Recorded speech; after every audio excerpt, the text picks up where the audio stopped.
Today's lecture is going to deal with the Ford and Carter years. We're referring to the presidencies of Gerald Ford and Jimmy Carter here, and we're referring to the 1970s. The primary resource for this is Digital Text Model 17.3. I did use some other resources, particularly concerning the Iranian hostage crisis, which I'll be addressing at the end of this lecture. When you look at Gerald Ford and Jimmy Carter, they're typically thought of, for lack of a better or maybe a more technical evaluation, as being good guys or likable guys. They had likable personalities. A lot of Americans seem to remember them being good men. Of course, Jimmy Carter is still with us, but who is a good man. But they're kind of remembered as being good men who were faced with very difficult circumstances. Now, that doesn't mean that they didn't have their critics, of course, or people disliked what they did, but I don't know that I've read or met too many Americans who just couldn't stand these two men.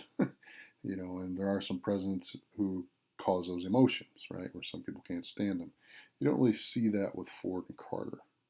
Most Americans seem to like him, even if they disappointed them, if that makes sense to you. Okay, so there's just an interesting dynamic with these two. But their presidencies, it's difficult to give them high evaluations as presidents because of the challenges they faced. So they're often not evaluated very highly, although there have been some more positive reevaluations of the Carter presidency in recent years in some recent books. Okay, so let's take a look at Gerald Ford. Ford is president from 1974 to 1977. He was Nixon's vice president, right? He took over after Nixon resigned. Nixon had to resign due to the Watergate scandal. He probably would have been impeached and removed had he not resigned. And so Ford takes over after Nixon leaves office. Now, one of Ford's objectives as president is to try to get the nation to move on from the upsetting times centered around the Vietnam War. So he wants to move on. And this is his stated reason for pardoning Richard Nixon. It's time to move on. We don't need to see Nixon's name in the papers every day anymore.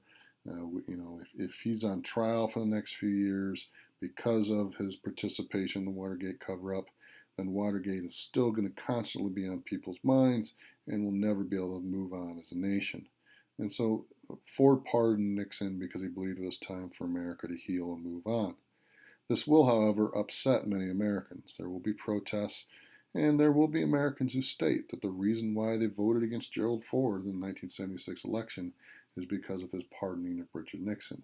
It seemed like yet another president was getting away with committing crimes.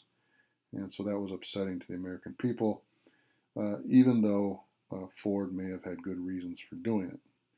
The other way in which Ford tries to get the country to move on is he does not get the United States re-involved in the Vietnam War. He is there basically to end it. In 1975, the war does finally end.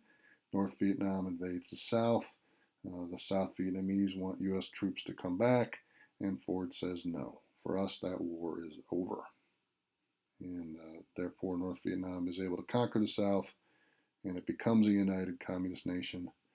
But Ford is once again trying to get the country to move on from the Vietnam era. So that's why he does not get involved back in Vietnam, and that is why he states that he pardons Richard Nixon. Now, the greatest challenge of Ford's brief time in office is arguably the economy. And I'm going to do my best to explain this here, but as I've said to you in the past, kids, economics is not my strong point as a historian. But I'll see what I can do here. Basically, Ford's primary problem as president was inflation. Now, I don't know if you remember what inflation is, but inflation simply defined means rising prices. It's when the price of goods just keep going up. It could be due to too much money in circulation. It could be due to the businesses trying to make money from lack of demand, so they keep charging rising prices to those who can't afford it. There's some complex factors there. But one of the factors in rising inflation was simply the cost of oil. Oil powers a lot of our industry, right? Automobiles are a key part of our nation's economy and everything connected to it, from roads and businesses and um, repair shops and auto dealerships and so on and so forth. So what happens is OPEC had raised prices. Now OPEC is or stands for the Organization of Petroleum Exporting Countries. And I'll give you a few of these countries, not all of them. But OPEC consists of countries from the Middle East, like Iraq, Iran, and Saudi Arabia, but also Africa, such as Libya, Algeria, and Nigeria. And it has a South American member as well, with Venezuela. And what all these countries have in common is producing oil. They're all major oil producers. So the members of OPEC are countries that are major oil producers. And they formed an alliance to basically make joint decisions on things. Like, this is how much we want to charge per barrel of oil. The United States is the greatest consumer of oil. We consume much more than we produce. And over the decades, particularly after World War II, we had become more and more dependent upon foreign oil. So this is a way that OPEC and other nations that we get goods from can influence our economy and the decisions we make. Now, the reason why OPEC had raised prices was, of course, to make money, but they're also upset about some things the United States was doing in these Middle Eastern nations, trying to control things, maybe a little too much. And so there's a couple of reasons for those OPEC price increases. One is just to make money, but also to protest some United States policies. Now, this raising of oil prices had caused inflation in the United States, had caused prices of any good related to that to rise. And that had also caused unemployment, because if companies aren't making as much money, or they have to pay more for oil, right? If a gas company has to pay more for oil, then they can't afford to employ as many people, and so therefore unemployment had worsened as well. Now, Ford tries to do a couple things to combat this. One is simply to call on Americans to cut back, and that's his WIN program, Whip Inflation Now. He called on Americans to cut back and undertake energy-saving measures. Unfortunately for Ford, that program fell flat due to lack of incentives. American presidents try to get people to rally to the common good at times, and often Americans do, but they tend to be more likely to rise to the common good if there's incentives involved. What is in it for them? And, one of the things that Ford probably should have done is offered tax incentives. Um, you know, um, Tax incentives for someone who installs solar panels, for example, to run their home or the business. Um, Things like that might have caused greater participation in Americans cutting back and undertaking energy saving measures. But due to lack of incentives, WIN fell flat. Okay? All right. Now, he doesn't. There are other things he tries to do. Another thing he tries to do is tight money policy. One of the theories behind inflation is that prices rise when there's too much money in circulation. There's too much money in circulation when there's too much money being loaned or borrowed. And so what Ford tried to do is he'll cut federal spending, and I'll talk a little bit about that here shortly, and he'll encourage the Federal Reserve to raise interest rates. Now remember, interest is what you pay beyond the actual uh, cost of the loan, the actual amount of the loan. The interest is how lenders make money. It's how banks make money for giving you a loan for a house, right? They charge you an interest percentage, 2%, 7%, 18%, whatever it may be, that you have to pay with each payment on the loan. That's how they make money. Uh, Ford was encouraging the Federal Reserve to raise interest rates here so there would be less loans being taken out. Therefore, the theory was less money in circulation, and that would cause inflation to drop. Instead, we had the worst economic recession in 40 years.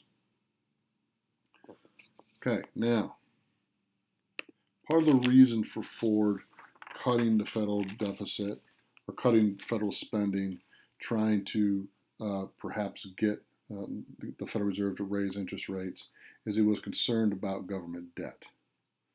Ford believed that deficit spending, he was a fiscal conservative, one of their central beliefs is that deficit spending, adding too much to the government debt, is bad for the healthy economy. Due to the recession, though, Ford approved a stimulus package, so he went from going to tight money to more money in circulation because of the recession. So he approved a stimulus package and a tax cut. Complex, I know. I don't know if I fully understand it, kids, but trying to give you a little bit of understanding of the economy. You'll learn more of this stuff in government next year.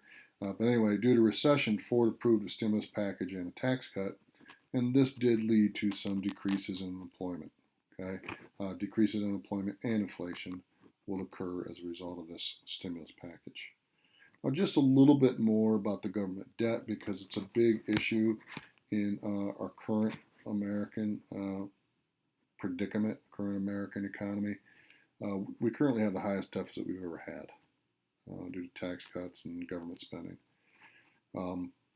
Now, in the short term, raising the debt does have benefits. It can provide jobs and it can provide services to its citizens. There is concern about long term, though. In the long term, it can lead to higher interest rates. It can lead to conflict with other nations if they collect right, if they want our money, and it can lead to a cutting of services that people come to depend on, such as Social Security. So it's not good to just continue to add to the debt.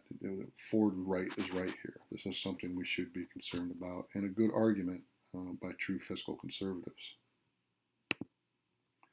Okay, it's because Ford was a fiscal conservative and concerned about U.S. businesses, he wanted to curb government regulation. So Ford will veto 50 pieces of legislation here. And what I started to say is, I want to give you a little bit of explanation here what's going on. This is why Ford is concerned, and I think he's making some good arguments here with government regulation, even though there can be some good reasons for government regulation, which I'll try to explain in my example here. So by the mid-1970s, there were more than 90 federal agencies regulating different industries, right? And one of the beliefs of conservatism is that you don't want too much government involvement in things, right? And so Ford's concerned that once again there are 90 federal agencies regulating different industries in the United States. I'll try to give you a couple examples here, and your text gives you a couple too.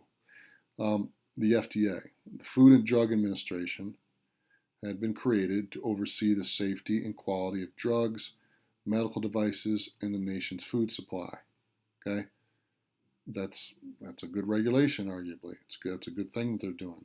The Occupational Health and Safety Administration had been created in 1970 to ensure healthful working conditions for American workers. Ford himself had created the NRC, the Nuclear Regulatory Commission, in 1974 to regulate and promote nuclear energy. Having said that, Ford felt that there was too much regulation. It was hurting the economy. So the examples I've given you are good things that are involved in government regulation. But Ford is also making a good point that if you have too much regulation, it can hurt the functioning of business in an economy. Okay, it can make it too hard to run a business. There can be too much cost involved. There can be too much bureaucracy involved. And so this is the argument that Ford was making. And so he hoped that by curbing regulation, he could bring down prices, increase competition, and make the regulation process more efficient. And this is actually a policy that Carter will continue. Okay, so this is a good picture here of the Food and Drug Agency, the FDA, doing some good things here, inspecting products, making sure medicines are healthy, right? That's all good stuff. But once again, I think there is definitely truth to the argument that you can have too much government regulation, and Ford was concerned about that. So this is where the two-party system can be very good, right? They balance each other. Well, we need to regulate this for worker safety, but this regulation might be going too far because this company isn't making enough money, right? So, or it's too hard to run a business if you have this type of regulation. These are good arguments back and forth that I think the two-party system has. And if you notice, sometimes they learn from each other, as Carter will continue a similar policy as Ford here on trying to curb some government regulation that was occurring in the 1970s or occurring by the 1970s. Which brings me to Jimmy Carter. Okay, so Jimmy Carter is going to win the presidency in 1976. He's going to win it, of course, versus Gerald Ford. The popular vote was close, 40.8 million to 39.1 million, I believe, something like that. So it was close. Electoral college was a little bit different, but the popular vote was close. And if you notice here, Jimmy was really big on integrity. He was really big on being transparent. And I say was, he's still alive. Of course, we're talking about his presidency here. And in one of his famous quotes is literally, "I will never tell a lie to the American people." So, like Ford, Jimmy is trying to heal the nation. He's promising honesty, he's promising transparency, right? It's going to be an open presidency. And he's doing these things in the hopes that the American people will learn to trust and believe in their government again. And once again, Jimmy Carter has a reputation of being a very good person, for lack of a better evaluation. And his post presidency has been quite remarkable in terms of what he's achieved. But Jimmy, like President Ford, is going to deal with the economy. And so let's talk a little bit more about this energy crisis that Ford and Carter were dealing with. So in the early 1970s, and I mentioned this earlier, but just a little bit of clarification here, the American oil consumption was rising as domestic oil production was declining. So once again, we're consuming a lot more than we're producing. So this is leading to an increased dependence on foreign oil. In 1973, okay, not only did OPEC raise their prices at this point, but they had imposed an oil embargo. All right, and the purpose for this embargo was once again U.S. involvement in the Middle East, U.S. support of Israel, which I'll get to in a moment. This led to fuel shortages, long lines at the gas pumps, and sky-high prices, inflation. So maybe a little bit more explanation on this slide as to why the inflation was occurring early on. This is the economy that Jimmy Carter is going to inherit from Gerald Ford. Now, I mentioned the oil embargo. Why is the oil embargo increasing or occurring? Let me try and give you some background here. So we see a map of the Middle East. Okay, so this is a map of the Middle East, a very important region of the world, mainly due to its oil production, but also a region of the world that has a tremendous history to it, a tremendous world history to it. The evolution of humans, right? The involvement of the evolution of major societies really kind of begins with this region of the world. But anyway, you've got some of your major oil producers in this region, right? Some I mentioned earlier: Saudi Arabia, Iraq, Iran. Here's Kuwait down here. This little guy right here, right? Jordan, Syria. But the other important country to mention, of course, is Israel, which is kind of hard to point out because it's got a kind of a funky shape to it. But this is Israel right in here. Okay. And so what I want to do is I want to backtrack for a moment. I want to go back in time because America's support of Israel is what's going to lead to U.S. tensions and conflicts in the Middle East. So I've been trying to describe to you, high oil prices, oil embargoes, which means not providing any oil at all. To embargo is to not provide. The reason for that, one of the reasons for that, is U.S. support of Israel. And let me try to explain to you why. So we're going back in time a little bit here. I think this is very important as we're dealing constantly with current foreign policy issues with the Middle East. So let's go back to May 14th, 1948. This is the date in which Israel is created. Now here's a map of Israel specifically. Okay, I was trying to point that on the map before. You can kind of see it's got some interesting boundaries here. The reason why Israel was created in 1948, there's a very good reason for it. You have to remember that World War II ended in 1945. The Holocaust occurred during World War II. Millions of people of Jewish descent, Hebrews, were killed by Nazi Germany. Many millions more were refugees, people without a country. Many of them had no place to return to, essentially, because their countries had dramatically changed. So the thinking was, and this was proposed by England and supported by the United Nations, and then recognized by the United States, the thinking was, let's restore a Hebrew homeland, a homeland for the Jews. And there was a Zionist movement that had occurred among many Jewish peoples themselves. So this idea to return to their place of origin, where Hebrews, all the stories you read in the Bible, the Old Testament stories, this was where the kingdom of Israel was, okay, in this region here. The problem is most Hebrews had left this region. The diaspora had occurred in which many people of Hebrew descent had left this region over the centuries. And there was still some there, of course, but much of this region had now been settled by Palestinians, or people of Arab descent, people of Islamic descent. And so they're rejecting this. The Palestinian people are not happy that a nation of Israel is being formed in territory that they still claim. And some of this is based on religion. You can see Jerusalem here. Now, some of you may very well be Christian, right? Or at least know a little bit about Christianity. Most Americans still celebrate Christmas, right?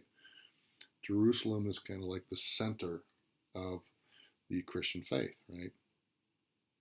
It's also a very important city for the Islamic faith as well.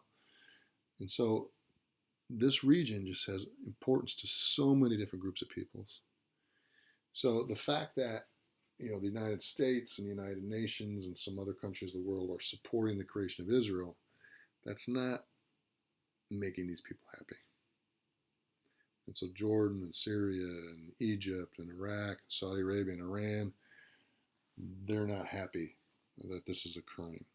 And so that's part of the reason for the rise in oil prices. That's part of the reason for the embargo that occurs, is the United States' support of Israel at different times in its history, including in 1973. Okay, this is just a brief graph of oil prices throughout United States history. You can see, going back to 1861, really not, you don't need to know all of this, but here you see the increases that are occurring in the 70s, right? Drop, you see some more increases in recent years, drop recently. Okay, but this is the time period we're talking about. Tremendous oil price increases. Okay, so Carter's response to high oil prices, inflation. Carter brought back the concept of the fireside chat. You may remember that Franklin Roosevelt gave weekly radio addresses to the Americans, and they were very casual. It felt like he was talking directly to them. Jimmy Carter tries to bring that back. Weekly radio addresses have been happening, but Carter was trying to embrace that fireside chat style.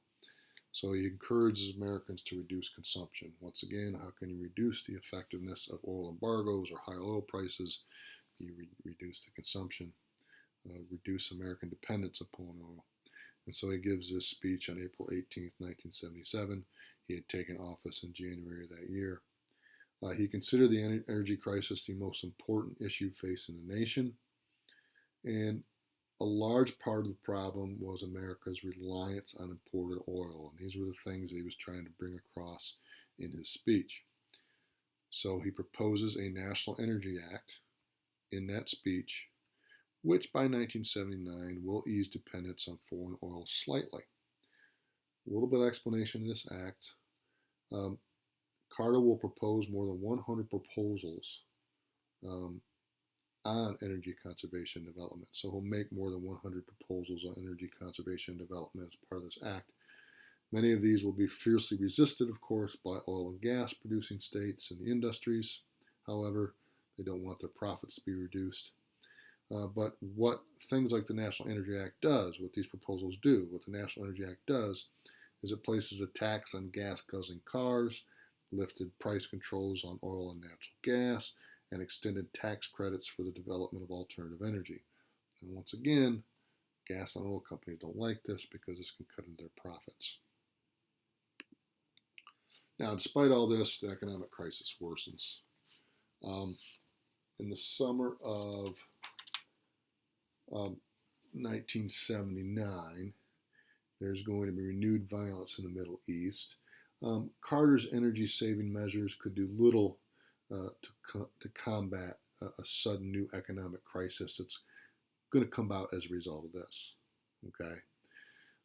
So once again, in the summer of 1979, there's renewed violence in the Middle East, Iranian Revolution, followed by an Iran-Iraq war. And this will produce a second major fuel shortage in the United States. The conflict in this region is affecting shipments of oil to the United States. OPEC announces another major price hike. Inflation soars again. Inflation went from 7.6 to 11.3%.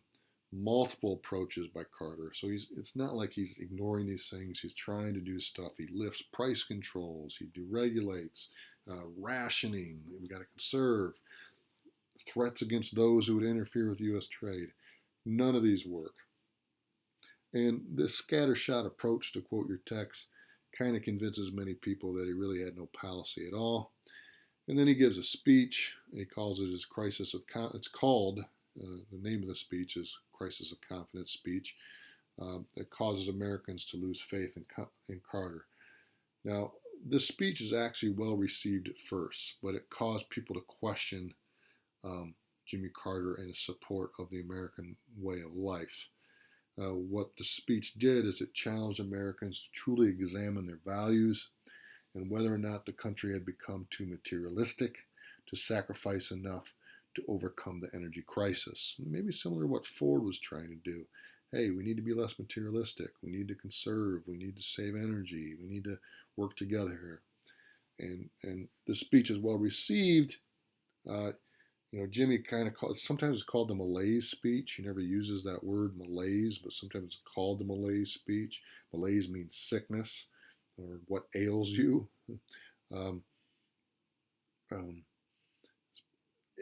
Because of that, the speech, even though it's well received at first, people tend to view it as, so are you saying like our way of life is sick, that our standard of living is sick? We want to have a high standard of living. Are you willing to support that?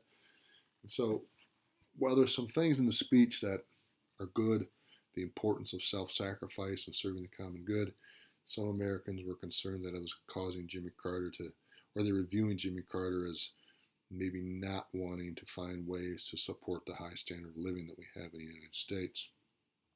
Perhaps an over-criticism on their part, but that's how some are viewing it. Economic crisis continued to worsen. It's not like Jimmy wasn't trying, but it just wasn't going away. In 1980, inflation climbed to 14%, and that's an election year. The United States, one time, in the 50s, 60s, number one standard of living in the world. By 1980, we were fifth. If you're wondering where we're at now, we're about seventh. So still pretty good, but not what we used to be. And of course, this is going to cause Carter's popularity to drop. Now, here's the real deal. So let me try to explain what's going on here. The reality is the American economy was changing. It would have been difficult for any president in the decade of the 70s, even on into the early 80s, to truly get the Americans out of this economy, because the reality is the American economy was changing, and that's what was causing unemployment. I mean, obviously, inflation and the things OPEC was doing were a factor, which were particularly hard on Carter and Ford. But reality is automation and foreign competition have reduced the number of manufacturing jobs and caused an increase in service sector jobs. Service sector jobs are things like communication, transportation, retail, technology, law, medicine, okay? Some of those are very high paying if you get the education, right? High paying service jobs require additional education. Okay? You've got to go to school. You've got to get a medical degree or whatever. Okay? Lower skilled service jobs do not pay very well. And so this is part of the reason for the economic circumstances that are occurring in the 70s and early 80s. Our economy is changing, and some of that change has continued.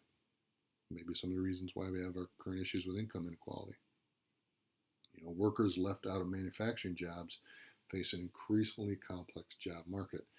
the good paying factory job was already starting to decline in number in the 70s and on into the 80s and really beyond.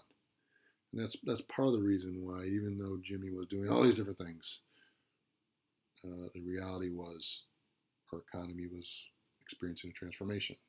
So that's part of it, anyway. A couple other things about Jimmy Carter before I get to the Iranian hostage crisis, just kind of covering some of the things your text mentions. It's important to mention civil rights really with every decade, right? It's a big part of our history, trying to be a diverse democracy and um, having some, unfortunately, civil rights repression in our history.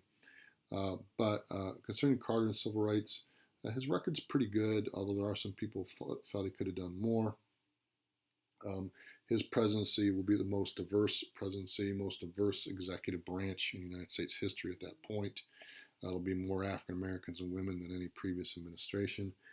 Pictured here is Andrew Young, a civil rights leader and the first African American appointed as U.S. ambassador to the United Nations. And that's pictured in your book as well. He does get some criticism for not giving enough focus. There are people who were supposedly let down by Jimmy, that he could have done more.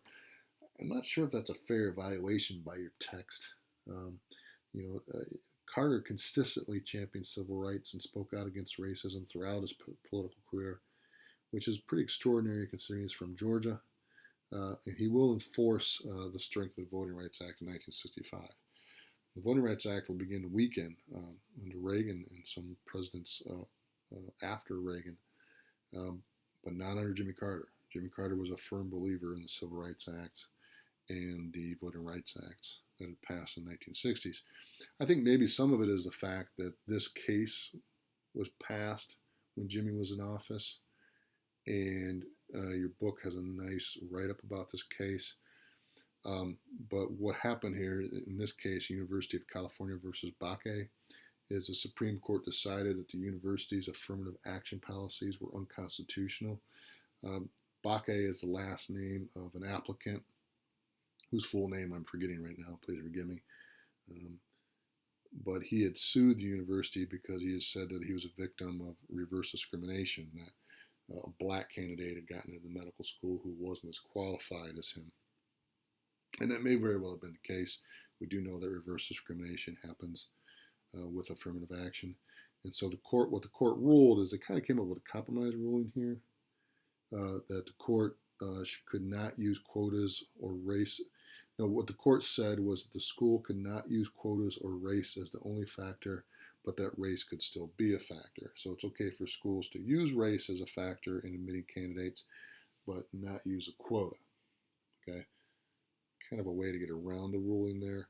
But we do know, since Bakke has occurred, that there have been states that have restricted affirmative action policies. And there is a tragedy in that affirmative action policies have been successful at promoting diversity. And for the first time in American history, was giving, there were laws passed that were giving advantages to someone besides a white male. And for most of our nation's history, that wasn't the case. But reverse discrimination does sometimes occur. So hopefully, and maybe we're getting there. I think maybe in the more educated professions we are, maybe not the other, but hopefully we're just getting to the point where the most qualified person gets a job. Hopefully we'll get there.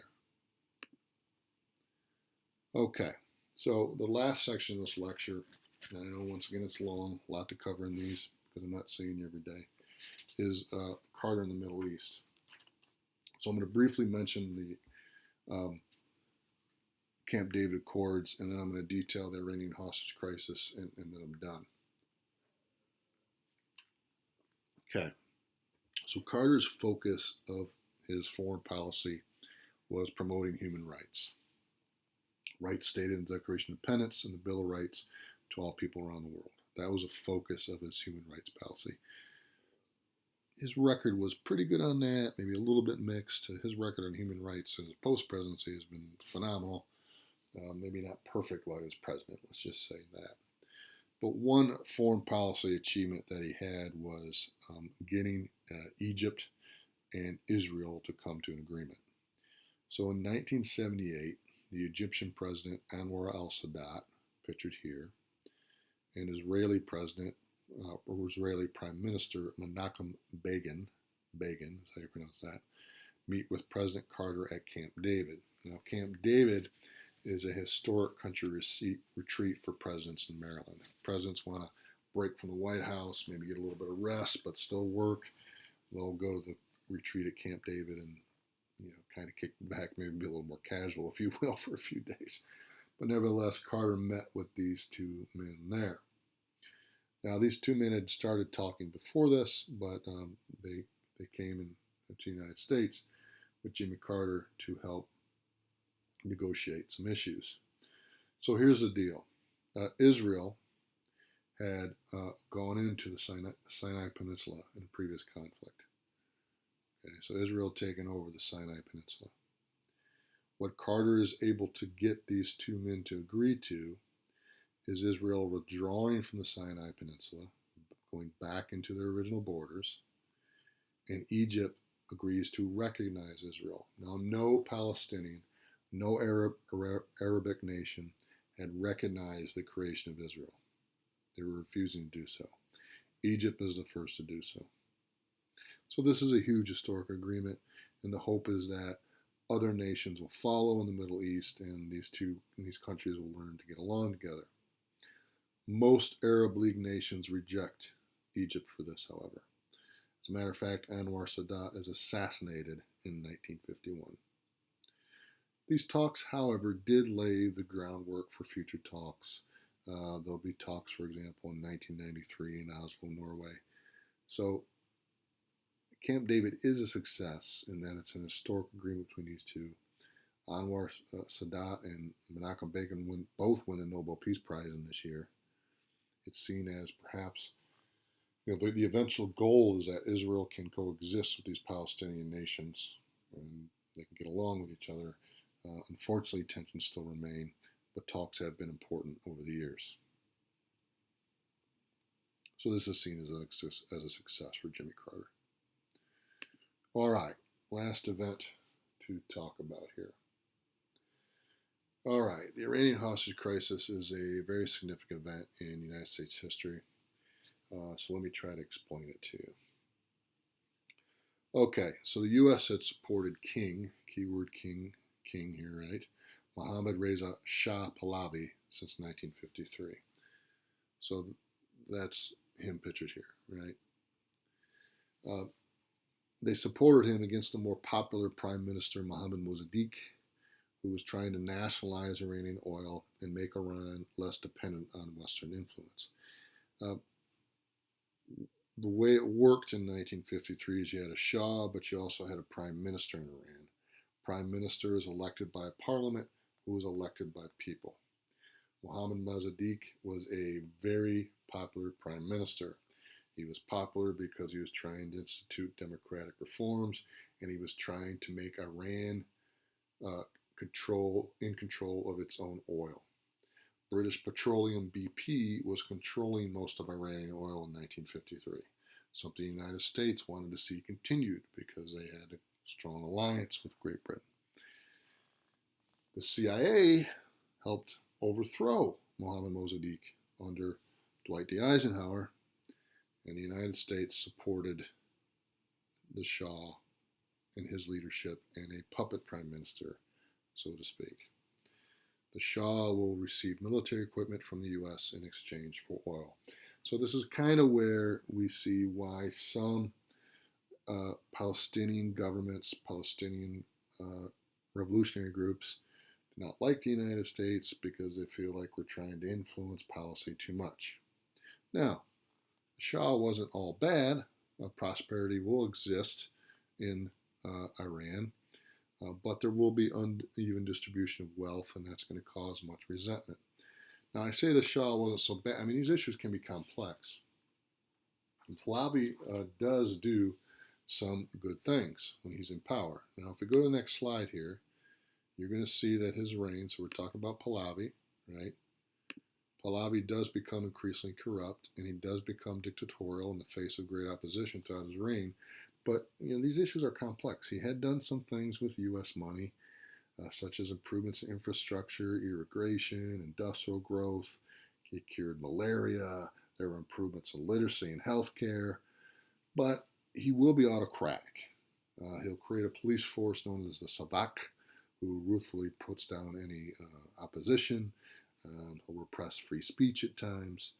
Um, so his downfall will be his autocratic rule, his unequal distribution of wealth, um, and forced westernization. The other thing that's going on here is you have a country that's very Islamic, right? And doesn't like a lot of the Western influences that are coming into the United States. Now, some of that might be greed and materialism, but some of that might also be greater opportunity for women. So once again, these issues get complex. It can be tough sometimes to determine who the good or bad guy is here. Okay, but the Shah was definitely doing some repressive things that will lead to his overthrow.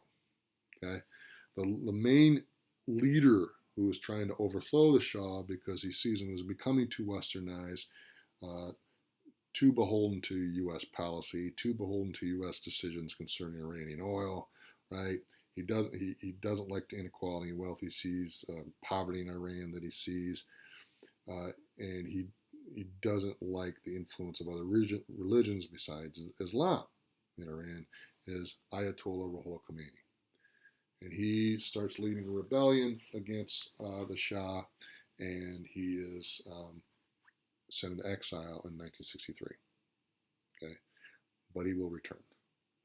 Okay, so Khomeini, just to be a little bit more specific here, looking at my notes, Khomeini is an Iranian nationalist religious leader in Iran who believed that the Shah was becoming increasingly allied and influenced by the U.S. and Israel.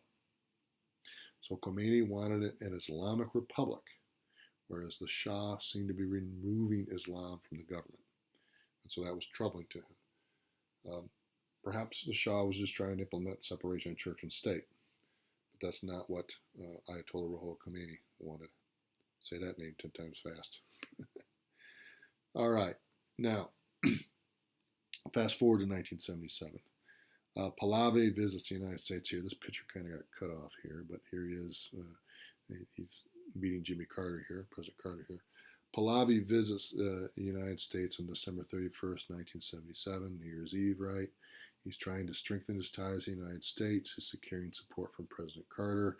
This picture here that is cut off is actually President Carter toasting the Shah of Iran, saying that Iran is an island of stability in one of the most troubled areas of the world, which is kind of ironic to say because in 1977, we're seeing at this point years of protests against the Shah. And we're seeing growing opposition, and we're seeing the Shah continue to crack down on dissenters as that opposition continues to mount. In 1977, we see protests, we see violence, and we see more and more calls from nationalists to demanding the return of Ayatollah Ruhollah Khomeini. Okay, and in 1979, Khomeini does indeed return. The Pahlavi has to flee Iran. The revolution is in full swing now, and Khomeini returns to lead an Islamic nationalist revolution in Iran. So, Pahlavi leaves the country, the Shah of Iran. Khomeini established as a religious state based on the Quran, the Islamic Bible, so to speak. Okay, he declared an Islamic republic, and there is voting in Iran. There's a parliament and a prime minister and all those things. So he declared an Islamic republic on March 31st in a national referendum, and this was overwhelming. Like the majority of the people, at least who participated in that election, voted overwhelming for an Islamic republic. In October 1979, Carter, perhaps reluctantly, but feeling like they couldn't abandon an old ally, decides to allow the Shah to enter the United States for cancer treatment. So in October 1979, the Shah again comes to the United States. This act infuriates revolutionaries in Iran. They are angry because they want justice for Pahlavi for the oppression they believe he brought upon their country. And once again, poverty and suppression of any of those who were in dissent to his rule. As a consequence, the Iranian hostage crisis occurs. November 4th, 1979, armed students, these were actually college students, in Iran, seized the U.S. Embassy in Tehran, Iran. They will take 66 hostages. Okay. Now, 13 of those hostages will be released shortly after they take the embassy. 13 of those hostages were women and African Americans. And the reason why they released those hostages is they felt that women and African Americans were victims of American oppression as well. So they freed them. And then they'll free another hostage later due to health problems or health concerns, and he could die, and so they freed him. And simply what they're demanding is that the U.S. send the Shah back in return for hostages. So here's some interesting images here. You see burning the American flag. Hostages sometimes were marched blindfolded and on display in front of Iranian citizens. Okay. All the hostages are going to survive, but they're going to face some psychological cruelties, and there are some reports of some physical torture that occurred as well. And of course, you see reaction in the United States. You know, people of prejudice or lack of understanding tend to go overboard sometimes, deport all Iranians as if all people of Iranian descent in America had anything to do with this, but that's what Americans unfortunately do sometimes. But this is a reaction back in the United States. Carter refuses to give up the Shah. He didn't, if you read some information, he didn't really want to give the Shah refuge. He just felt like it was the right thing to do. He had been an ally. He was afraid that it would cause problems like this, and he just doesn't want to give it. He doesn't feel like he can just send a sick man back to Iran, particularly to a government that is, not working with the United States and had taken over this embassy. And presidents don't like to give in to the demands of terrorists, and that's what Carter's calling these kids. I don't know if that's right in this particular case, but he didn't want to give in. Anyway, a long standoff in which quiet but intense efforts to free the hostages occurs. There's diplomatic efforts, there's economic sanctions, the United States freezes Iranian assets within the United States. None of this is having much effect on the Ayatollah's stance. He's not giving in. Carter's not giving in. Carter approves Desert One, or sometimes referred to as Operation Eagle Claw, which is a risky military rescue operation. Basically, he's sending in American troops to try and rescue the hostages. Unfortunately, which sometimes happens in war, weather can cause problems. A severe sandstorm caused helicopters to malfunction. One crashed, and 8 servicemen were killed, and the rescue was called off. And that happened in April of 1980. Okay. So this Iranian hostage crisis lasts 444 days, right? Longer than a year, right? Long time. Long time. All remaining hostages will be released, 52. Once again, none have been killed, but there were reports of poor treatment at times, psychological torture, some physical torture. Some of these reports have been released over the years. Now, what's interesting about this date of release is it's the same day that Ronald Reagan is inaugurated. Now, Reagan had very little to do with the freeing of these hostages. Jimmy Carter had been undertaking great efforts the entire time. Finally, they were freed. Now, some people say that maybe Reagan did have something to do with it because he would come in and he would have maybe take a stronger stance, and maybe Iran feared him more, and maybe there's some truth to that. Reagan does have a strong presence about him as a leader, that's for sure. There are some reports that maybe Reagan, like Nixon, interfered with these negotiations so he could win the election. Reagan vehemently denies that, and there is no evidence of that that I know of. I would have to research it more. We have direct evidence of Nixon. I'm not so sure about those reports here with Reagan. I doubt it, but one never knows, unfortunately, when they research things. Okay. Carter is there to greet the hostages when they are freed. They're sent to West Germany. And for all intents and purposes, the hostages were grateful to him. They recognized that he had done everything he could. The problem is what presidents face in these situations is that if they give in, it actually endangers other Americans abroad. You don't want to give in to demands when Americans are kidnapped because the thinking is it'll just cause that to happen more. Because, well, this group got that out of America, we can get this. Maybe we can ask them for millions of dollars or something, right? So that's why presidents really don't like giving in to the demands of um, um, hostage crisis situations. They view it as endangering other Americans. It's complex, to be sure. Now, just an interesting little bit of trivia here. The Canadian Caper Rescue event, known as Argo these days, after a movie that was made recently, did occur. 6 American diplomats were able to escape early. They hid in the Canadian embassy and they were smuggled out, or they escaped by pretending to be part of a movie crew. It's actually a true story. The movie, I do encourage you, if you ever get a chance to watch this movie, I think Miss Edmondson shows it in her history and film class. It does a great job of recreating the hostage, the embassy takeover in the beginning of the film. Really fantastic job.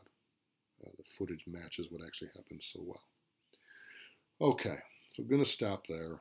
But this is the event that probably doomed Jimmy Carter's presidency. But as you can see, Ford and Carter just really had some difficult circumstances to deal with. And Reagan will still have to deal with them too.